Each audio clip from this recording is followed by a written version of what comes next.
നിനക്കൊരു കാര്യം അറിയോ? പറ. എനിക്കിപ്പോ 30 വയസ്സായി. എങ്ങനെ? 35. കറക്റ്റ് പറ. അങ്ങോട്ടും ഇല്ല ഇങ്ങോട്ടും ഇല്ല 40. Okay, follow me. പറഞ്ഞു. ഞാൻ 10ാം ക്ലാസ്സിൽ പഠിച്ചപ്പം 10ാം ക്ലാസ്സിൽ എങ്ങനെ ഇരുന്നപ്പം ഇനി പറഞ്ഞോ കേക്കാം. എനിക്കൊരു പ്രേമം ഉണ്ടായിരുന്നു. ഒന്നോ ബാക്കിയോ? സീരിയസ് ആയിട്ട് ഒന്നുണ്ടായിരുന്നു. ആരാത്? ലോലം പിപി. ലോലം പിപിയോ? ലോലം പിപി അല്ല, ലോലം പിപി. ഈ ലോലം പിപിയുടെ കാര്യം സംസാരിക്കല്ലേ കേട്ടോ. ലോലം പിപി അവളെ. പരിസ്ഥിതി ദിനത്തിന്റെ അന്ന് അവൻ എനിക്കൊരു കൊച്ചു ഊക്കാച്ചി തെങ്ങും തൈവായിട്ട് ഇവിടെ വന്നു. അപ്പൊ നീ അവനെ ഓടിച്ചിട്ട് ചവിട്ടി.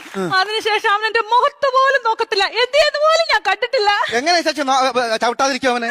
എന്റെ ഇച്ചാച്ചി നമ്മൾ അച്ഛന്റെ കുഴിമാടത്തിൽ നിന്ന് തൈത്തങ്ങ് വിഴുത് ഇവിടെ കൊണ്ടുവന്ന അല്ല ഇച്ചാച്ചി പറ, ഉമ്മ കൊടുക്കണം ഞാൻ ചോദിച്ചത്. അതിനുശേഷം ഒരൊറ്റ ആമ്പിള്ളാര് എന്റെ ഈ മുഖത്തോട് നോക്കിയിട്ടില്ല. എന്താ കാര്യം? Age over.